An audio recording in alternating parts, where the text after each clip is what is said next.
Chaque jour, des milliers, des dizaines de milliers de failles de sécurité apparaissent dans nos logiciels. C'est un combat constant pour les développeurs. Alors imaginez un instant si une IA pouvait non seulement dénicher ces failles, mais aussi les réparer elle-même.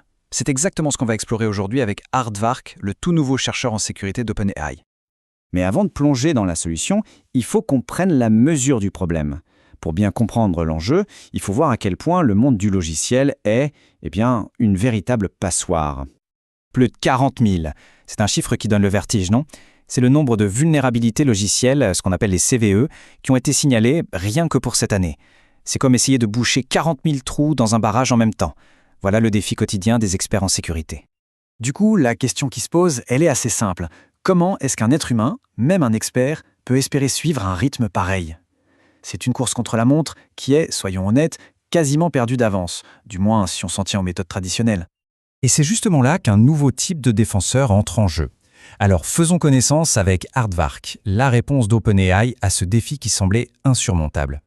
Alors Aardvark, c'est quoi exactement? Attention, ce n'est pas juste un outil de plus dans la boîte. On parle d'un chercheur en sécurité agentique. Il faut l'imaginer comme un détective autonome qui carbure à GPT-5. Il ne se contente pas de cocher une liste de failles connues. Non, il raisonne, il analyse, il enquête comme un expert humain le ferait pour trouver l'origine du problème. Et ce mot « raisonnement », il est absolument crucial. C'est là que tout change. Les méthodes classiques, comme le fuzzing, qui consiste à inonder un programme de données aléatoires pour voir s'il craque, se limitent à chercher des schémas déjà vus. Aardvark, lui, c'est une autre histoire. Il utilise la puissance d'un grand modèle de langage pour comprendre la logique derrière le code. Il ne scanne pas bêtement, il lit, il analyse et il teste. Exactement comme le ferait un chercheur de très haut niveau.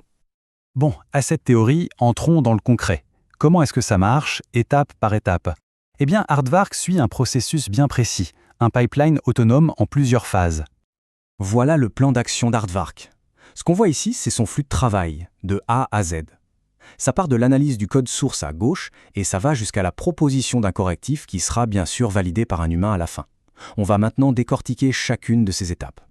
Alors, reprenons ce qu'on vient de voir. D'abord, l'analyse. Aardvark se plonge dans le code pour construire un modèle de menace pour comprendre comment la sécurité du projet est pensée. Ensuite, le scan des commits. Dès qu'un développeur ajoute une modification, Aardvark l'inspecte pour repérer les bugs avant même qu'il ne fasse des dégâts. Troisième phase, la validation. Il ne se contente pas de signaler un problème, il essaie de l'exploiter dans un environnement sécurisé, un sandbox, pour être sûr que la faille est bien réelle, pas de fausses alertes. Et enfin, le patching. Une fois la faille confirmée, il travaille avec OpenAI Codex pour générer une solution, un correctif, qui est ensuite proposé à un développeur pour examen. Tout ça c'est bien beau sur le papier, mais dans la vraie vie, est-ce que ça marche vraiment? Passons de la théorie à l'impact concret qu'Aardvark a déjà eu.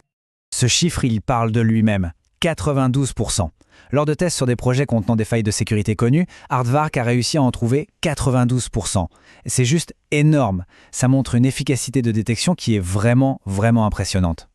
Et ce n'est pas tout. Il n'est pas juste bon pour retrouver des problèmes que d'autres ont déjà signalés. Aardvark a découvert de lui-même 10 nouvelles failles totalement inédites dans des projets open source. Des failles qui ont ensuite été officiellement reconnues avec un numéro de CVR. Il est donc capable de trouver des failles zero day. Donc, pour résumer, son impact est déjà bien réel. Il a déjà déterré des vulnérabilités importantes dans les propres systèmes d'OpenAI, mais aussi chez leurs partenaires. Et ce qui est super intéressant, c'est qu'il ne se limite pas à la sécurité pure. Il trouve aussi des bugs de logique ou des problèmes de confidentialité. Pour l'instant, il est en bêta privée, mais son potentiel est clairement immense. Alors, pourquoi est-ce que tout ça est si important? Au fond, qu'est-ce que ça change? Eh bien, ça pourrait tout simplement changer complètement les règles du jeu pour l'avenir de tous nos logiciels. Cette citation d'OpenAI résume parfaitement la vision. Aardvark représente un nouveau modèle axé sur le défenseur, qui s'associe aux équipes en offrant une protection continue à mesure que le code évolue. En clair, l'idée ce n'est plus de courir après les problèmes, mais de les empêcher d'arriver. La sécurité devient proactive, intégrée et non plus une réaction en cas de crise. Et l'objectif ultime derrière tout ça, c'est de démocratiser l'expertise en sécurité. C'est de donner à chaque équipe de développement, même la plus petite, l'accès à un niveau d'analyse qui était jusqu'ici réservé à une poignée d'experts mondiaux. Aardvark, ce n'est qu'un exemple de la vitesse folle à laquelle l'intelligence artificielle est en train de redéfinir des secteurs entiers. Alors comment faire pour ne pas être largué face à ces révolutions?